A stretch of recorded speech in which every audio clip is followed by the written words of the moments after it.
Who can ever forget these images? Who can forget the acts of terror we witnessed on that September day in 2001? And who among us would not have stopped those horrific events if we could have? But we can't rewind our history to September 10th. And we can't push the pause button on life. But there are lots of things we can do to prevent future terrorism. I'm Fred Iacovo for the Terrorist Screening Center. I'm not a cop. I don't even play one on TV. But I could tell you this. State and local officers are in a great position to collect important information on terrorists and their allies. And the Terrorist Screening Center stands ready to help you.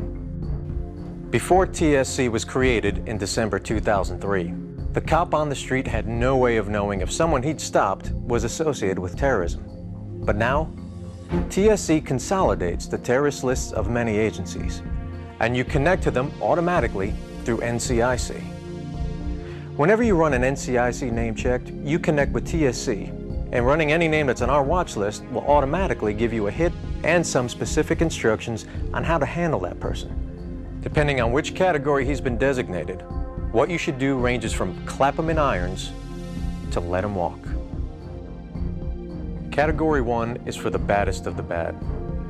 This is someone you should arrest immediately, just like you handle any other warrant. Then call TSC. Odds are you won't see any of these guys. Category 2 is for people who may have ties with terrorism. You should call TSC right away, and you may be asked to detain them for a reasonable time. You probably won't see any of these people either. Category 3. If you get a hit, it'll most likely be a Category 3. These are people that may have ties to terrorism, but don't know that we know, and we want to keep it that way. So don't let them know that they're on a watch list or that you're calling TSC. And don't let them hear the call. Basically, you want to deal with them as you normally would without the hit. But ask probing questions to get positive ID. Obviously, someone might have the same name as a guy on the list without actually being that guy. Some people in our database are not active terrorists, but only associates or supporters who are under investigation.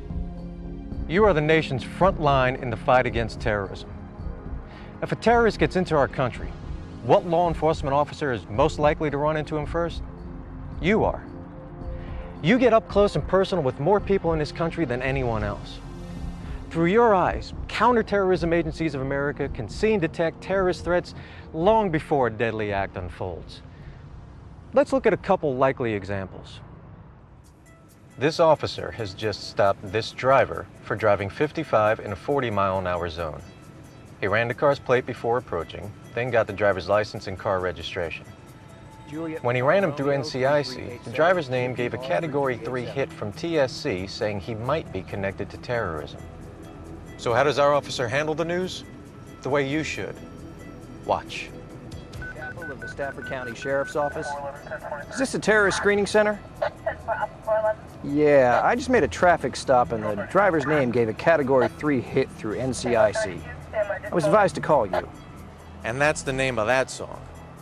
Call TSC. The screeners there can help you know for sure if the guy you stopped is really the guy on the list. And even if he's an exact match, he may not be a terrorist. Some of the people we're interested in are associates or supporters, under investigation because they're affiliated with terrorism. Since this is a Category 3 hit, the officer should collect information on both these people, but not let them know that law enforcement is interested in them for terrorism. So where are you coming from? Our home. Is that your wife? Girlfriend. Ma'am, could I see some ID, please?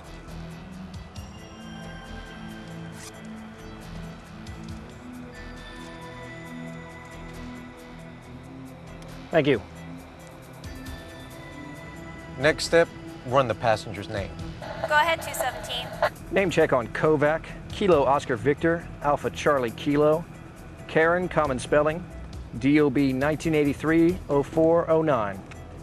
Since this is a Category 3 hit, you won't make any arrests that you wouldn't have otherwise. 217, no wants, no warrants. 217, 10-4. Since the results for the passenger were negative, The officer finishes his normal business for the traffic stop. Your signature's not an admission of guilt. It just certifies that your mailing address is correct. All the other instructions are on the form.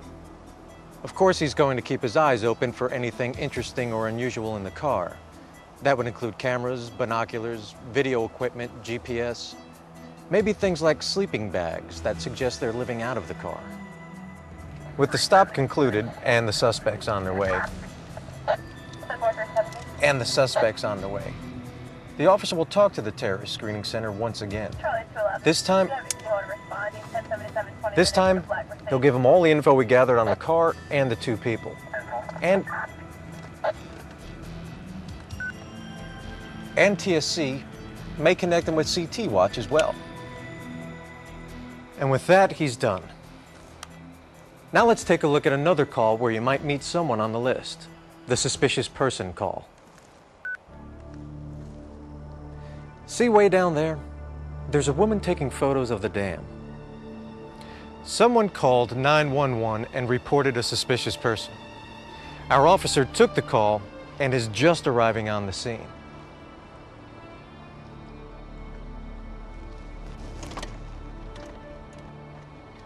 (217).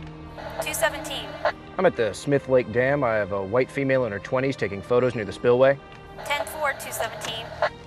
All of you know how to interview someone, so let's fast forward.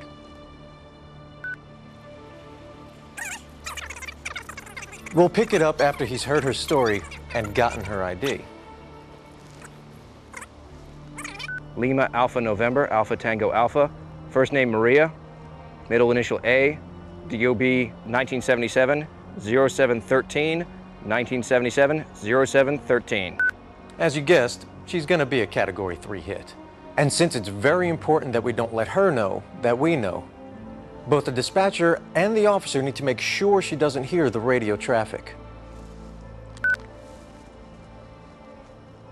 217, is your radio secure?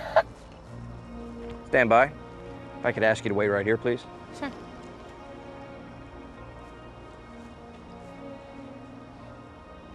What our young lady won't be able to hear is the dispatcher telling the officer that she may be associated with terrorism and that he should get information to make a positive match. Dispatch is also giving him the number to call for the terrorist screening center. Where'd you say you were taking those photo classes? At Stafford Community College. Did you get anybody's permission to shoot here? I didn't think I'd need anyone's permission just to take a couple of photographs. Please wait right here and don't take any more photographs. So now the officer will go back to his car, call TSC on his cell phone, and talk to one of the screeners there who will determine if this woman is really the one we're interested in or just someone else with the same name. In the case of this young lady, she really is the person on the watch list. And TSC has asked him to get more info on her without letting her know that we're interested. Let's see how he handles it. Ma'am, this is government property, and I'm afraid I'm going to have to ask you to leave. Why? I'm not hurting anything. The park manager doesn't want anyone down here, and I need you to leave with me. Well, sure, officer. I didn't think this would be such a big deal, just taking some photos. It's a liability thing. The bureaucrats are afraid that you'll stub your toe on the property and that you'll sue. I guess. Tell you what, I'll take you to your car. That way you won't stub your toe.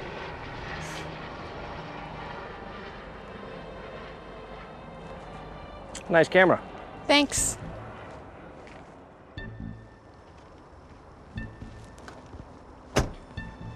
Well, my sister's thinking of getting a Toyota. What model's that? Camry. The LE? What year? You know, I don't remember. 99? You like it? Oh, yeah, it's great. You got a lot of room back there. Hey, is that your scuba gear? Yeah, How long you been diving? about a year. So, like, what's the deepest you've ever gone? I don't know, I don't really pay attention to that sort of thing. Okay. You have a good day, and be sure and drive safe. Okay, you too. See ya. Take care.